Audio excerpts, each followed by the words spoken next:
Liang Feng, ba't ka tulala? Bilisan mo, pirmahan mo na. Lagyan mo na ng fingerprint. Dali. Ito pa naman ay double school district unit. Buong magdamag akong pumila para lang makuha tong number na to. Talaga bang ganoon kabilis maubos? Ay naku, ang swerte naman ni Kuya. Sa pagbubukas namin ngayon, ang mga double school district unit, kalahati na ubos sa loob lang ng 10 minuto. Naku, ang inggit ko sa inyo. Ang asawa ko 2 araw at 2 gabi pumila. Pero wala man lang nakuha kahit backup number. Pero ang down payment ay 1.5 milyong yuan. At ang buong 3 milyong yuan ay kailangan pang utangin sa loob ng 30 taon. Ang buwan ng bayad ay 17,000 yuan. Ay naku, kailangan mo munang makuha ang magandang bahay. Sa pag-deliver ng pagkain, 1 buwan, kahit anong pagod, 1,000 yuan lang ang kinikita. Pero yung bahay na yan, bilhin mo at hayaan mo lang ng 6 na buwan, tataas ng hindi bababa sa 500,000 yuan. Tama yan. Ang kapitbahay namin, kakabenta lang noong nakaraang buwan, kumita ng 700,000 yuan kumpara sa presyo ng pagbili. Ang pagtaas ng sahod sa 10 taon ay hindi kasing laki ng pagtaas ng presyo ng bahay sa 1 taon. Pakinggan mo, lahat sila ganyan ang sinasabi. Ikaw lang ang tanga. Dahil, ang perang ito ay para sa kasal ko. Nga, pangkasal na bahay. Siguradong magugustuhan yan ni Anki. Ang ilagay lahat ng pera sa isang bahay. Masyadong malaki ang peligro. May peligro ang school district unit. Lahat ng tao sa syudad nag-unahan. Tapos sa akin ka pa magsasabi ng peligro. Bakit ba ang tigas ng ulo ng batang to? Para sa school district unit na yan, 3 taon na akong naghahanap ng bahay. Ikaw naman, tinatanggihan mo pa ang pagkakataong dumating na. Paano kung bumaba ang presyo? Bumaba? Anong bumaba? Kailan mo nakitang bumaba ang presyo ng school district unit? Pag pinalampas mo to, hindi mo na mabibili kahit 3 milyong yuan pa. Kung hindi mabibili, di huwag. Salamat sa pagpila mo para sa akin. Pero hindi talaga ako bibili. Sasaktan ba kita? Magkababata tayo. Siguradong kikita ka rito. Hindi ako naniniwala sa siguradong kita. Ang pinaniniwalaan ko lang ay ang sarili kong pagsisikap. Ang tigas talaga ng ulo mo. Anong magagawa ng 1.5 milyong yuan mo sa bangko? Ginoong Liang, kumpirmahin ang paglilipat? Kumpirmahin, ang 1 milyong yuan ay papalitan lahat ng physical gold bars. Liang Feng, nababaliw ka na ba? Anong bibilhin mo ng 1 milyong yuan? Ginto, Naku, nababaliw ka na nga. Hindi ka bibili ng bahay na tumataas ang presyo. Bumili ng ganyang bakal. Liang, sityoso mo, 60 taon nang nabubuhay. Hindi pa nakakita ng sinumang gumastos ng lahat ng ipon para bumili ng ginto. tiyo ko, itong pera na ito ay nakatago, panatag ang loob ko. Panatag saan? Ang ginto hindi makakain, hindi may inom, hindi matitirhan. Pag nagpakasal ka, papatirahin mo si Anki sa kalsada kasama mo? Kahit umupa, makakatira pa rin. Sige, ikaw na ang matuwid. Ikaw na ang walang pakialam sa pera. Kapag nasa bahay yan, akit lang ng magnanakaw. Kung sa bangko naman, walang interes. Mas mabuti pa kaysa sa mawalan ng pondo sa huli. Mawalan ng pondo. Tingnan mo ang merkado sa labas. Araw-araw nagbabago ang presyo. Mahirap ka lang mag-isip, kaya habang buhay ka magde-deliver. Dahay, magkaiba tayo ng pananaw sa seguridad. Naku, kawawa naman ang batang yan, nasira na. Liang Feng, huwag ka magsisi sa huli. Yang ginto mo, 10 taon, hindi man lang kataas ng kahit 1 sentimo. Sana yumaman ka.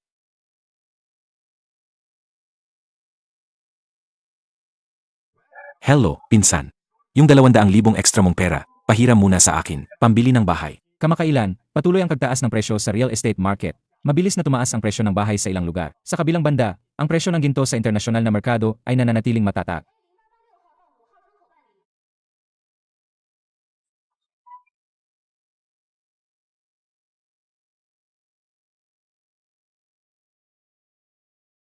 Umuwi na si Xiao Liang. Si Anki nagtatrabaho pa sa supermarket. Diretso na siyang uwi pagkatapos ng shift niya.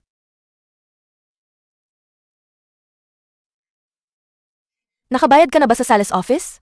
Nasaan ang kontrata? Sabi ni Dahay, pipirmahan daw ang reservation agreement ngayon. Anong building at unit number?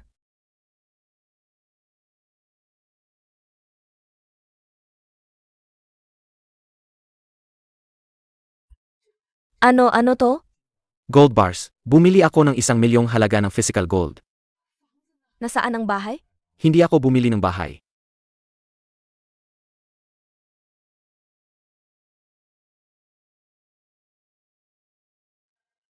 Ma,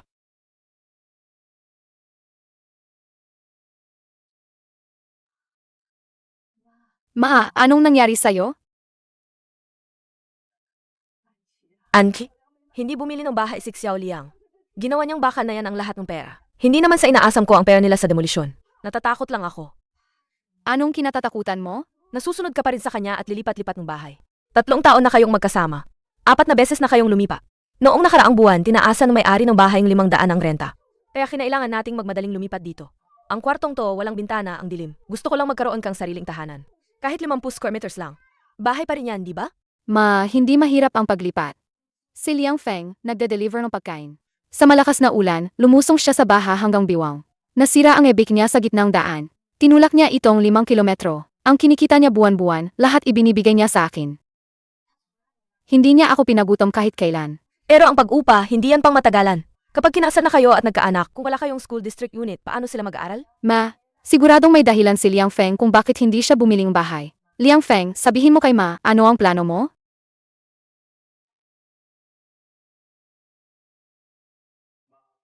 Ma, tingnan niyo po ito. Ano yan? Ito ang gatala ko sa loob ng 5 taon bilang delivery rider. Hindi ito para sa pagkain, data ito. 5 taon na ang nakalipas, sa lugar natin, karamihan ng ino-order ay stir-fried dishes at kanin, mga 15 yuan ang average. Simula noong nakaraang taon, nagbago. Kakaunti na ang fast food orders, pero ang fresh produce orders, nagtriple. Ang mga kabataan ay nakatira sa urban village, gabing-gabi na sila umuwi, sarado na ang palengke. Gusto nilang magluto para sa sarili nila, kaya sa platform lang sila nakakabili ng gulay. Ano ang kinalaman niyan sa pagbiling bahay? Malaki ang kinalaman niyan, Ma.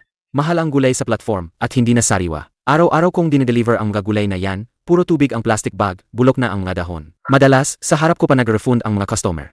Ang mga tao, tungkol sa kaligtasan ng pagkain, ay lalong nagiging alanganin. Kaya naman, Gusto kong magsarili. Nitong mga nakaraang taon, ang mga food delivery platform ay lalong humihigpit sa komisyon. Ang pagiging delivery rider ay trabahong pangkabataan, hindi pang matagalan. Nagtabi ako ng 500,000 cash, kasama ang 5 taon kong pag-aaral sa mapa ng komunidad. Gusto kong magtayo ng fresh food express delivery dito, sa urban village na ito. magbebenta ng gulay? Hindi ba kailangan pwesto? Hindi ako magpupwesto. Upahan ko yung abandonadong cold storage sa South Street. Direkta akong kukuha ng gulay sa mga magsasaka sa malalayong probinsya. Ang pinakasariwa lang, bibili ng mura, ibebenta ng mura. Para lang sa mga kapitbahay sa loob ng 3 kilometro. Bakit naman sila bibili sa'yo? Yung mga malalaking platform sa cellphone nila ay araw-araw nagbibigay ng vouchers. Ang rider na malalaking platform, sa isang order, maraming lugar ang pinupuntahan. Pagdating ng gulay, lanta na. Ako ang dating station manager ng delivery dito sa lugar. Kahit nakapikit, kaya kong libutin ang 3 kilometrong ito. Kapag umorder ang customer, ginagarantiya kong may hahatid sa loob ng kalahating oras. Kung may isang dahon na bulok, babayaran ko agad. Ma, naintindihan mo ba? Hindi nakapag-aral si Mama, hindi niya naintindihan ang mga negosyong ganyan. Liang Feng, kung ilalagay mo ang pera mo dyan, paano kung malugi ka? Ang kahon ng ginto na ito ang aking paniguro. Hindi ko gagalawin ang 1 milyong ito. Nasa safety deposit bowl lang yan sa bangko. Kung sakaling malugi ako, sapat ang gintong ito para kay Anki. Kahit maging construction worker ako, kaya ko pa rin siyang buhayin. Sige na nga, hindi ko na kayang pakialaman ang mga bagay ninyong mga kabataan. Basta huwag lang kayong gagawa ng masama at maging masipag lang kayo. Maghugas na kayong kamay, kakain na tayo.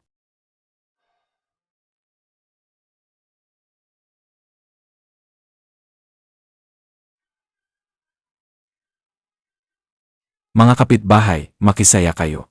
Kakapirma ko lang kaninang hapon sa kontrata ng ika-4 kong school district unit. Hulaan nyo kung ano. Ang elementaya na sakop nito ay kumpirmado na. Sa kalahating araw lang, tumaas na naman ng 200,000.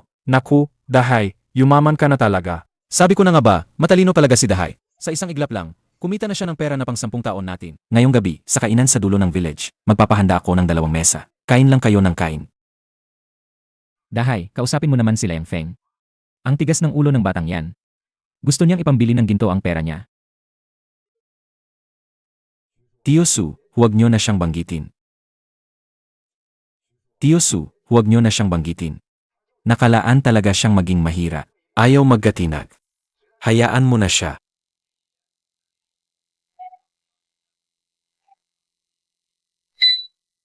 Bukas, magre-rent tayong cold storage, di ba? Day off ko bukas. Sasama ako sa'yo para maglinis. Ang buhay ay sariling desisyon. Kung sino ang kikita o malulugi, malaman din sa paglipas ng panahon. Ang bagong patakaran sa school district ay ipinatupad na ngayon. Ang mga mapagkukunan ng edukasyon ay higit pang ipapamahagi ng pantay-pantay. Ang premium ng school district unit ay bumaba. Ang merkado ay unti-unting bumabalik sa pagiging rasyonal.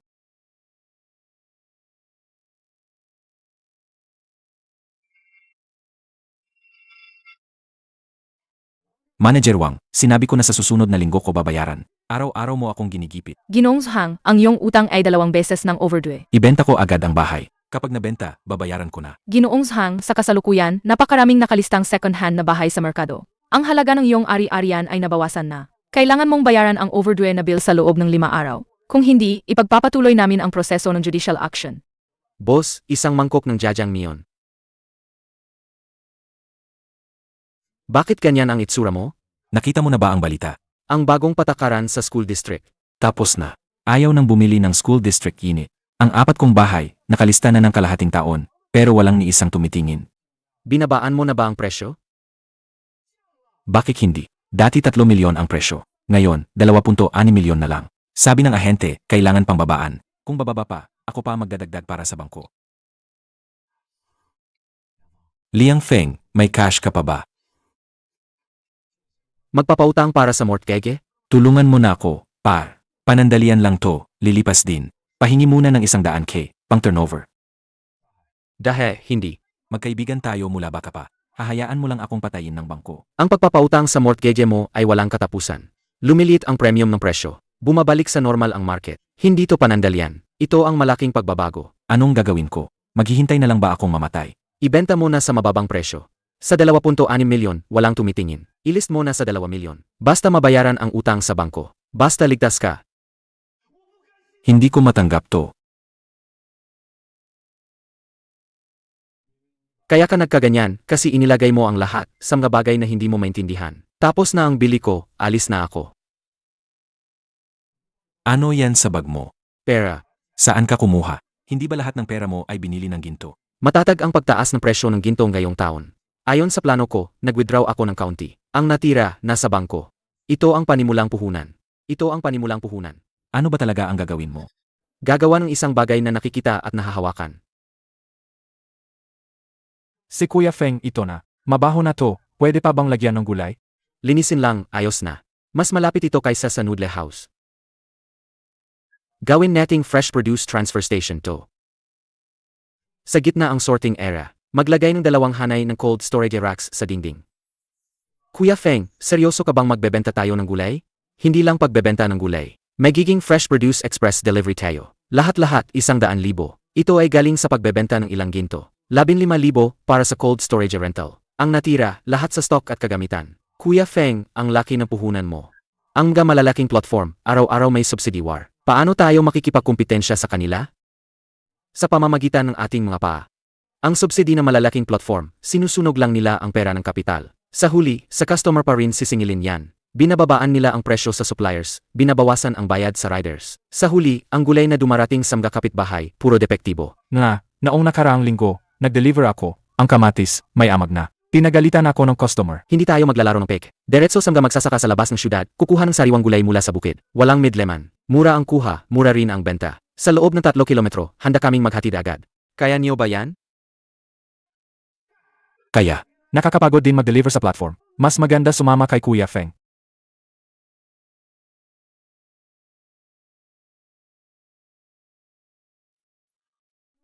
Naku, Kuya Feng. Bakit ang dami mong biniling moral mushroom? Ang mahal-mahal niyan. Ang mga nakatira sa urban village, hindi ba mahihirap lang? Maraming kabataan ang umupa dito. Malaki ang kinikita nila. Maarte sila sa pagkain. Ang moral mushroom ay mataas sa nutrisyon. Pero mahirap itong panatilihing sariwa. Ang mga malalaking platform, madalas nagiging panis. Bakit ito agad ang ibebenta natin ng mahal? Ito ang panimula natin. Kapag naipadala natin ang pinakamahirap na panatilihing sariwa sa kanila, at sariwa pa rin, doon lang maniniwala ang mga kapitbahay na kaya natin. Pero paano ang presyo? Sa merkado, mahigit 100 bawat kalahating kilo. Ibenta natin ng 70. Hindi ba tayo malulugi niyan? Maliit lang ang kita, kapalit ay magandang reputasyon. At itong gapekhe at spinach. Lahat ay idadagdag lang ng 50 sentimos sa presyo ng kuha. Ilagay sa mini-program. Simulan na. Kuya Feng, sira ba ang software? Hindi. bakit wala man lang order?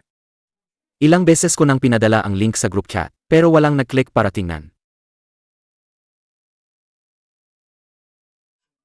Kuya Feng, lumalambot na ang moral mushroom pag hinawakan. Malakit na ang ibabaw. Kung hindi pa ito mabebenta, lahat ng paninda nating nagkakahalaga ng 20,000 ay masisira lang. Hindi talaga tayo pinagkakatiwalaan ng mga kapitbahay. Akala nila, mura lang kaya hindi maganda ang kalidad. Mas gusto pa nilang bumili ng kamatis na may buhok sa malalaking platform. Kuya Feng, paano kung i-discount na lang natin? Ibenta natin sa restaurant sa labas. Kahit paano, mababawi natin ang kaunting lugi.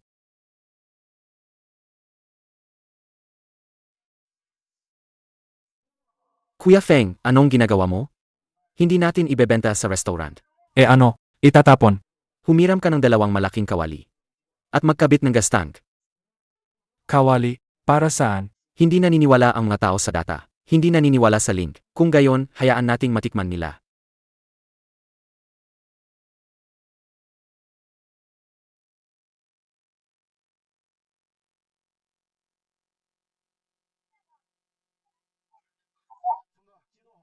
Kuya Feng, lahat ba ng manok na hiniwa ay ilalagay? 5 manok na malayang lumaki yan. Halos 700 ang halaga ng manok pa lang. Lahat ilagay. Bilisan mo, kumukulo na ang tubig. Kuya Feng, ito ang pinakamahal na batch ng morel mushroom. Alaga bang ipapakain lang natin ng libre sa lahat? Lahat ilagay.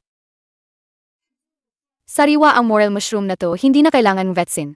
Asin lang, inumin ng purong sabaw. Ay, ang bango naman nito. Binata, nagbebenta ka ba ng malatang?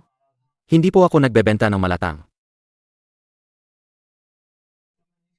Aling, tikman nyo po. Libre ang sabaw. Libre. Naku, hindi ako nangangahas uminom. Iyan na naman yung scan code, download API na iyan, di ba? Naloko na ako dyan. Pagkatapos kong mag-download, kinakaltasan ang load ko. Aling, walang scan code, walang bayad. Ang libreng tanghalian ay mailason, sigurado yan. Huwag kayong maniwala, mga kaibigan. Tapos na. Kuya Feng, hindi sila nakikinig. Gayon, hindi na natin may bibigay kahit libre. Ang sara. Kung walang inom, tayo na lang ang inom, huwag nating sayangin. Anong klaseng basura to? Tiyo ko, anong nangyari? Liang, naiinis ako. Dahil sa mura, bumili ako sa malaking platform na yan. Sabi nila, chilled pork ribs, tingnan mo. At itong pechay na to, nakakainis talaga. Mukhang sariwa naman. Pag-uwi ko, saka ko lang nakita, ang daming dilaw na dahon. Bakit hindi nyo po kasapin ang tindahan? Hayaan na, hayaan na. Ilang piso lang naman. Ayoko nang makipagtalo sa kanila. Tiyo ko, kalma lang po. Ang sarap ng mainit na sabaw. Anong sabaw to? Ang bango. Sabaw ng manok na may morel mushroom. Ay, ang sarap palaga. Walang halong kampalasa, puro natural. Ang sarap. Bagong pitas ba tong mushroom? Ang manok din, ang ganda ng karne, hindi matigas. Kinuha namin yan sa probinsya kaninang 4:00 ng umaga. Ang gaganda ng mga paninda nyo. Saan nyo kinukuha? Kami mismo ang kumukuha sa mga magsasaka. At may sarili kaming cold storage. Ang gaganda ng binebenta nyo sa platform nyo. Masarap po ba? Kakainom nyo lang po. Magkano tong ribs? Hindi po mahal, perehong presyo sa pagkuha at pagbenta. 35 bawat libra. Garantisadong walang halo.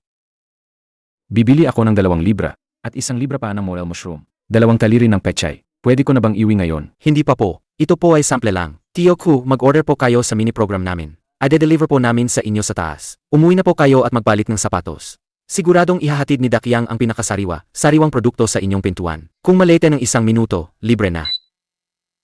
Sage, Xiao Liang. Pagkakatiwalaan kita sa 1 beses. Yotsu.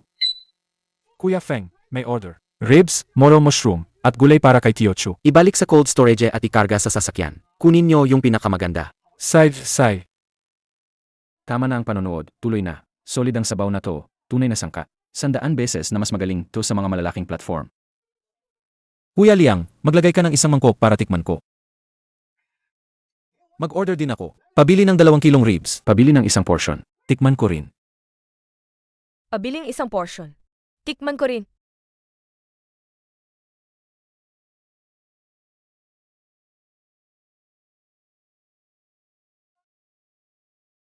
Kuya Feng, hulaan mo, ilang order tayo ngayong gabi? 86 orders, lahat ay lampas 100. Sabi ko nga sa inyo, may panlasa ang mga tao. Naubos na ang 20,000 yuan na morel mushroom. Kahit pechay, wala na. Double ang dadalhin natin bukas. Bukas ng 3:00 na madaling araw. Tama sa oras, alis tayo papuntang suburbs. Strict sa kalidad, walang kompromiso. Bawal ang kahit 1 dahon na may sira.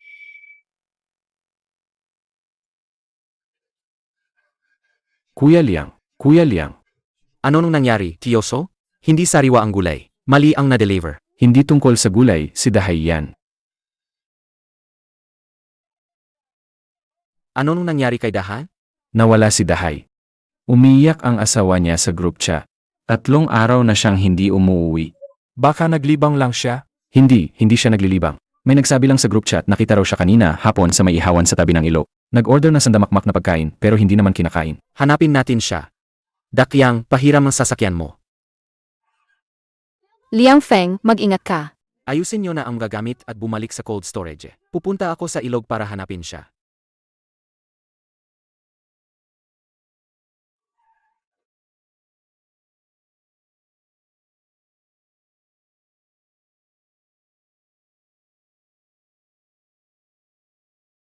Daha, Hahaha, pinuntahan mo ako para paggawanan, ano? Lahat ng naipundar ko, kinuha na. 2 milyon, walang gustong bumili. Sa huli, nabenta lang ng 1.8 milyon. 4 na bahay, wala na lahat. May utang pa akong 3 milyon sa bangko. 3 milyon. Hindi ko na yan mababayaran habang buhay. edi dahan-dahan mong bayaran.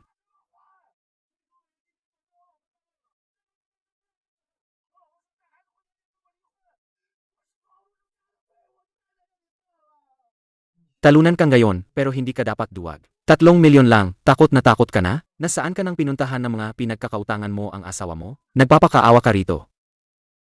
Akala mo ba kapag nakahiga ka lang dito, hindi na siya hahabulin sa utang? Paglaki ng anak mo, kailangan pa rin niyang dalhin ang pasanin ng mga problema mo. Anong gusto mong gawin ko? Wala nang gustong kumausap sa akin. Naghanap ako ng trabaho sa ahensya, pero matanda na raw ako. Nagtrabaho ako sa construction site. Sabi ng foreman, mahina raw ang kamay ko, hindi makabuha.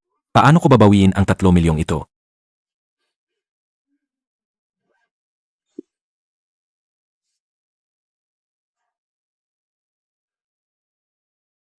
Natauhan ka na ba?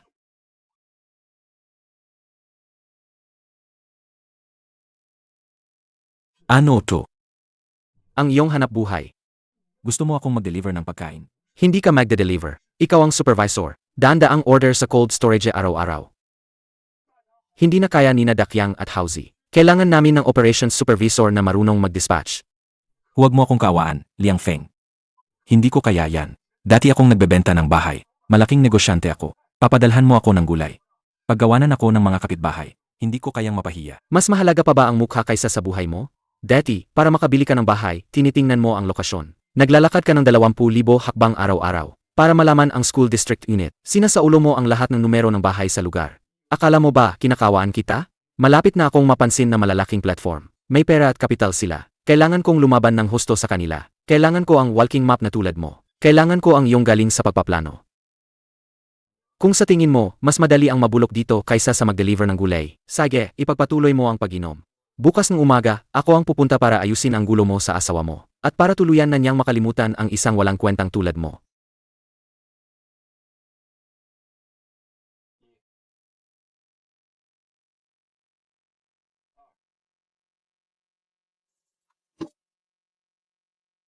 Kaya ko to. Hindi ako pwedeng bumagsak. Gusto kong magbayad ng utang. Sakay na, kulang tayo ng tao sa cold storage ngayong gabi.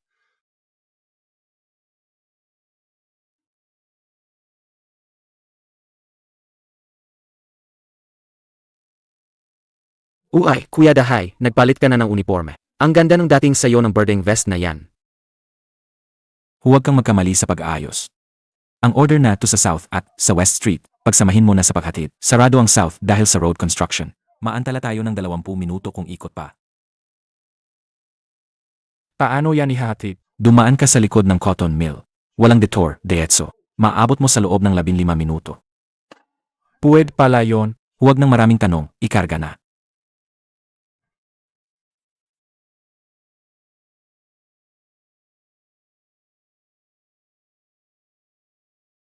Liang Feng, may problema.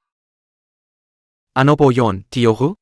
May problema sa gulay. Hindi sa gulay, kundi sa malaking platform. May nagpost ng screenshot sa group chat kanina. May promo ang The Fresh. Lahat ng fresh produce, 50% off. 50% off? Nalulugi na sila niyan. Hindi lang yan. May pa-free eggs pa sila sa first order. Ngayon, lahat ng tao sa group chat, sa kanila na nag-o-order. Tingnan mo agad ang backend. May order pa ba tayo? Kuya Feng, lumabas ako kanina at tiningnan ko. Puro day fresh riders ang nasa kalsada. Ang gulay natin na yon, wala ni isa ang nabenta. Tapos na tayo. Binubuhusan na nila tayo ng pera para patayin. Anong kinakatakot mo, Kuya Feng? Nagnegatibo 50% off sila, hindi magatagal ang subsidy nila. Pero kaya nila tayong patayin ngayon. Hindi na abot ang gulay hanggang mamaya. Marami silang order. Hindi kakayanin ng mga raider nila. Hindi tayo makikipaglaban sa presyo. Pero makikipaglaban tayo sa kanila ng todo. Tinitiyak ko na bago pa nila maihatid ang mga bulok na gulay sa customer, makakatatlong ikot na tayo.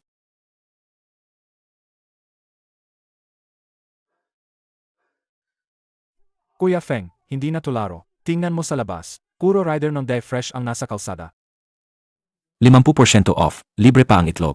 Sino ba namang lola at lolo ang hindi kukuha niyan? Wala ni isa sa mga gulay natin ang nabenta. Natutunaw na ang mga ispa. Kung natunaw ang ice pack, palitan ng bago. Panatilihing malamig ang gulay.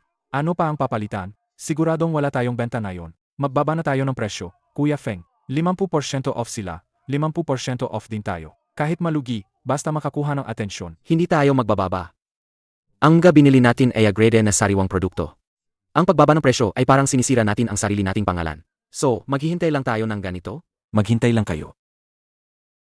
Hintayin ang pagdami ng order. Hintayin nating dumami ang order nila. Naging delivery rider na kayo. Gamitin ang utak. Isang lugar, biglang libo-libo ang order. Kaya ba magdadala ng sapat na rider ang platform? Siguradong hindi. Kailangan magdadala ng rider mula sa labas. Para sa mga tagalabas, ang urban village ay isang labirin. Makipot ang daan, kung saan-saan nakaparada, walang elevator. Ibig mong sabihin, hintayin nating mag-cancel ang customer? Hindi lang mag-cancel. Magbibigay pa sila ng masamang review. Hindi tulad ng pang-araw-araw na gamit ang fresh produce. Sa 30 degrees, 2 oras na nakaimbak. Kahit 50% off, bulok na pagdating. Doon tayo magkakaroon ng pagkakataon. Liang Feng, dahay. Naku, nainis ako. Tiyoku, bakit po? Hindi ba bumili ka ng 50% off na gulay? Huwag mo nang itanong. Nag-order ako ng 7 AM kanina, pero ngayon lang dumating. 3 oras, grabe. Tingnan nyo nga.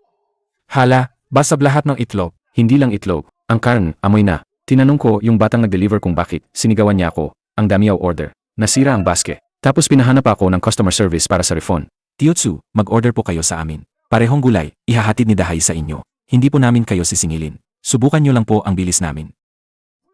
Hindi na kailangan subukan, babayaran ko. Tiwala ako sa produkto nyo. Ayoko na ng 50% discount.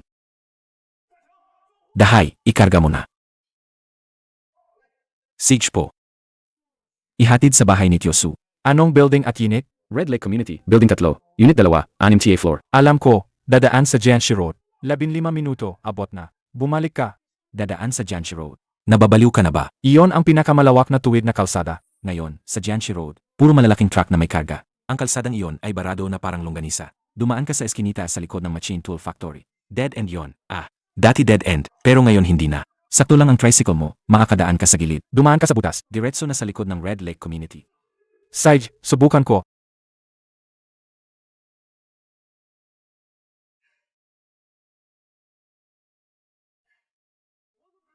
Paano ko malalaman kung nasaan ang building 3?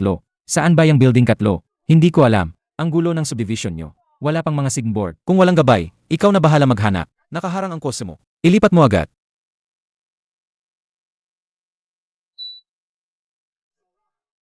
Ito po ang mga gulay nyo. Tingnan nyo po kung sariwa. Naku, may dugo pa tong mga buto. Presko pa ang mga dahon, hindi pa nalalanta. Grabe, ang bilis nyo naman. Tumpak na 12 minuto lang. Sana ay masarap sa inyo ay mag-send ka lang ng feedback sa GC. Sige, kukuha ako ng picture at i-post ko sa GC.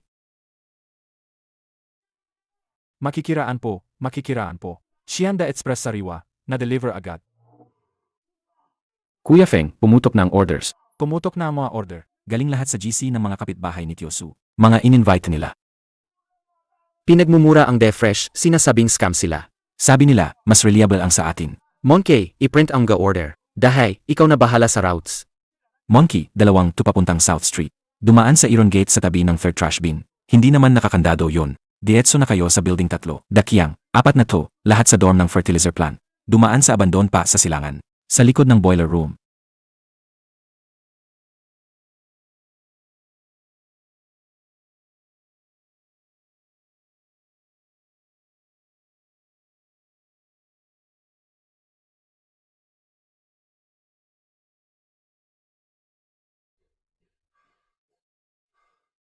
Ilang order? 320 order, lahat malalaking order na mahigit 100 ang halaga. Walang refund, walang bad review. Panalo.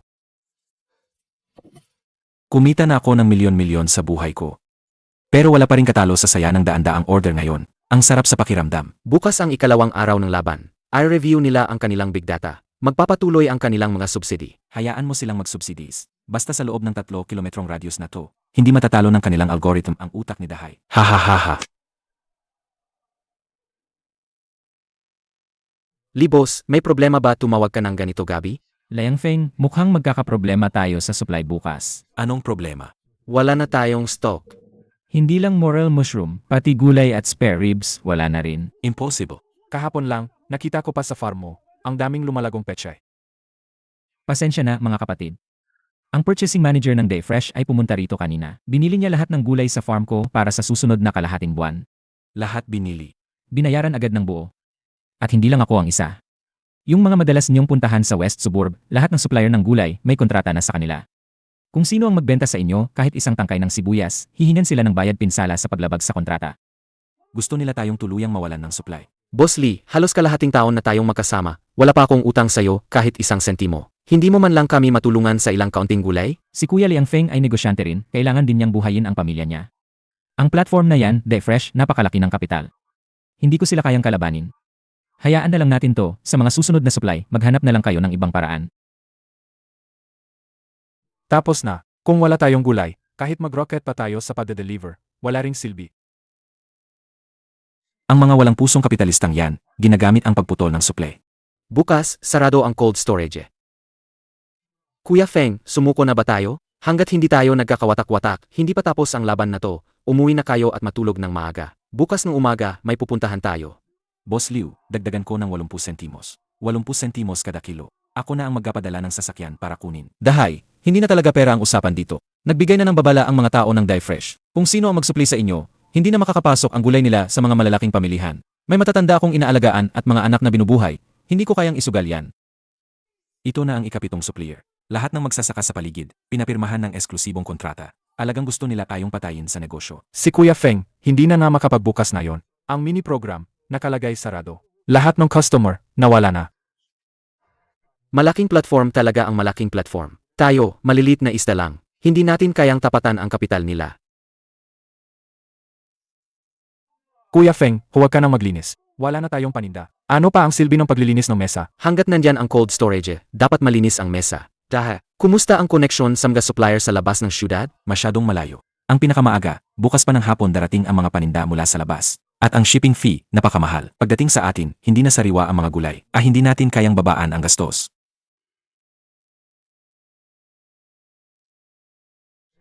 Sino yan?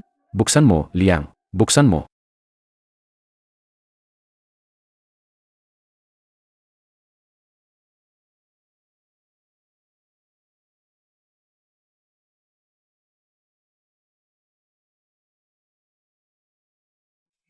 Tio Ko, ano nang ginagawa niyo? Ano yan? Nandito kami para bigyan kayo ng bala. Narinig namin, ang Dayfresh na yan, ang walang pusong platform na yan, pinutol ang supply nyo. Akala nila, dahil may pera sila, kaya nilang kontrolin ang lahat. Yung mga bulok na gulay na binibigay nila, matagal nang sawa ang lahat. Hindi tayo papayag sa ganyan. Construction.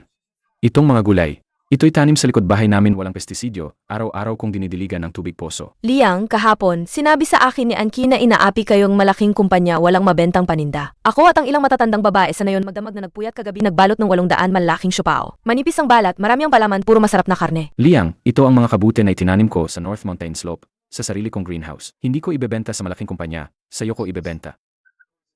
Nga kapitbahay, pinahahalagahan ko ang inyong kabutihan. Pero ang mga panindang ito, hindi ko pwedeng tanggapin. Hindi ba't si Liang Feng yan?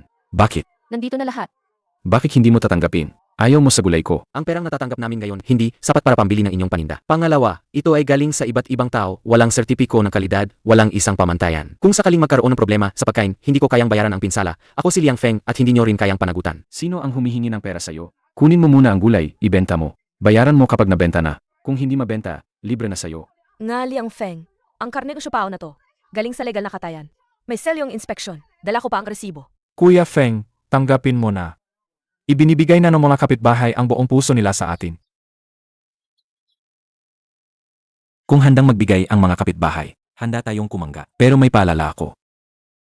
Ang tatak ng Sianda Express ay kalidad at pagiging sariwa. Ang hindi pasado, kahit pakatay ko ang nagdala, ibabalik pa rin. Tama, ganyan dapat ang patakaran. Kung may problema ang gulay ng sinuman, huwag na silang magpakita sa baryo pagkatapos nito. Ila, imbang. Dahay, tingnan mo. Mainit pa.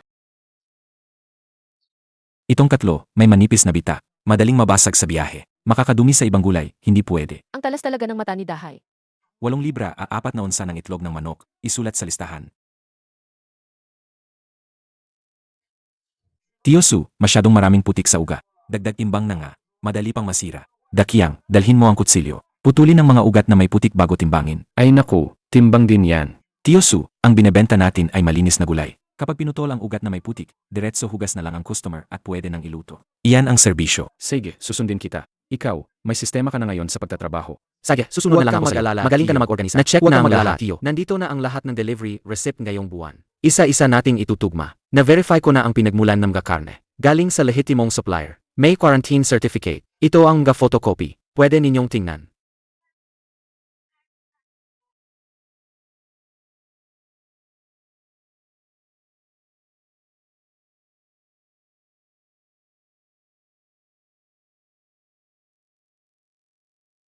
Dumadating na ang order. Kuya Feng, nag-order na ang buong Urban Village. Naubos agad ang mga gulay ni Tio Chu. Yung 800 piraso ni Aling Song. Naubos ang siopaw sa loob ng 3 minuto. Wala na ring isda ng may-ari ng hardwa. Siyempre, nasa loob tayo ng Urban Village. Na-share na sa lahat ng GC ng Mahjong at Sayawan. Sinabi ko na galing to sa sarili nating taniman. Kilala natin ang pinagmulan. Sino pa ang bibili sa mga patay na isda at bulok na hipon ng fresh? Buong lakas. Mga tropa, kahit magdamag tayo mag-deliver. Walang may iwan na order. Ay de-deliver natin lahat sa kamang oras. Dakiang, Hauzi, mag-load na.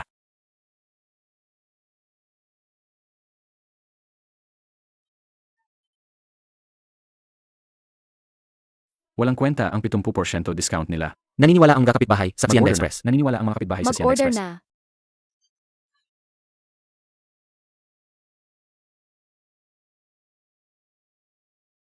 Manager, nagnanais na naman ang isang truck ng gulay. Ang mga tao rito, hindi basta-basta nagpapasilaw sa mura. Magpapadala pa ba tayo ng sasakyan dito? Hahaha. Kung magpapadala, hindi na obra rito. Umalis na tayo sa 3 kilometrong lugar na to. Ilipat ang mga resources sa University Town. Malaking kapital. Tio Tsu, salamat.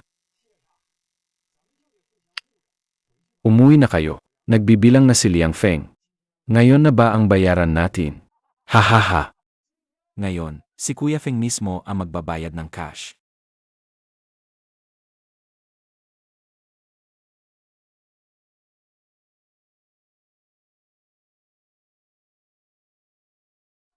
Dawiyang, sa ikatlong mesa, kulang ng braised fish. Unggoy, kumuha ka ng ala. Lolo Su, bilisan mo ang paghain ng pampagana.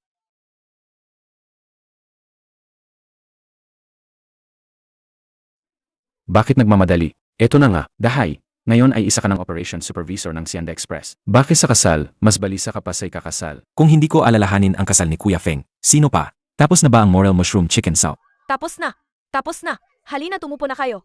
Magsisimula na ang handaan. Sisindihan na.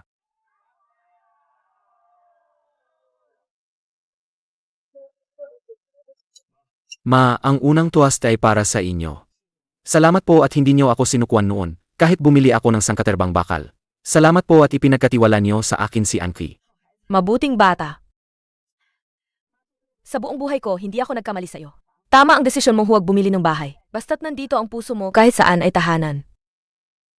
Ang pangalawang baso na ito, para sa inyong lahat, mga kapitbahay. 3 taon na ang nakalipas, pinutol ng DeFresh ang aming supply. Si Tio Ku at kayong lahat, ang nagbigay sa amin ng panibagong buhay. Naku, Liang, masyado ka namang formal. Kung wala ang inyong platform, hindi rin namin maibebenta ng maayos ang aming mga pananim. Na, 2,000 siopaw sa isang araw. Kuya Feng, pangatlong baso na yan, haha. Daha. Salamat sa iyong pagod nitong mga nakaraang taon. Isang komunidad, 4 na sorting station. Kung wala ang iyong live map, hindi tayo abot sa araw na ito. Ehem. Kuya Feng, huwag mo nang banggitin yan. Kung wala ka 3 taon na ang nakalipas, siguro hanggang ngayon, wala pa rin akong silbi. Mga kapitbahay, ngayong gabi, sa pamamagitan ng alak ni Kuya Feng, ako, si Zhang Dahai, ay magsasabi rin ng taos-pusong salita. Dati, isa akong gago. Akala ko, yayaman ako sa pagbebenta ng bahay. Minamaliit ko ang mga nagde-deliver. Ang resulta, nang bumagsak ang presyo ng real estate, halos mawala na ang asawa at anak ko. Si Kuya Feng ang nagbigay sa akin ng uniforme at pagkakataon. 3 taon akong sumusunod kay Kuya Feng, nagde-deliver ng gulay isa-isa. Nagtitipon ng delivery fee at komisyon, piso-piso. Noong nakaraang buwan, nabayaran ko na ang huling utang ko. Hindi ako iniwan ng asawa ko. At araw-araw, nakakakain na ang anak ko ng pinakapreskong karne. Ako si Dahai, may dignidad na ang buhay ko. Magiging maganda na ang lahat. Sige na, huwag na kayong magkwentuhan lang. Gutom na ang mga kapitbahay. Kain kayo ng busog, sapat ang lahat. Sage.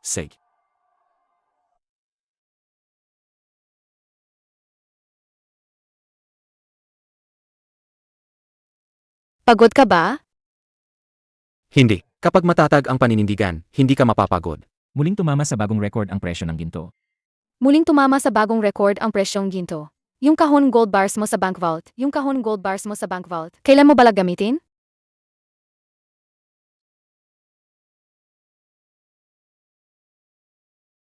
Hindi ko gagamitin. Yan ang answer natin. Kapag nasa vault lang ang ginto, malamig lang yan palagi. Hindi ito nagbubunga ng interes at hindi rin ito magiging pagkain. Bakit mo pa ito hinahawakan? Dahil habang nandyan yan sa ilalim, alam ko lang na totoo at matatag ang buhay natin ngayon. Tara na, Boss Liang. Tinatawag tayo ni nanay para magtuwas. Papunta na.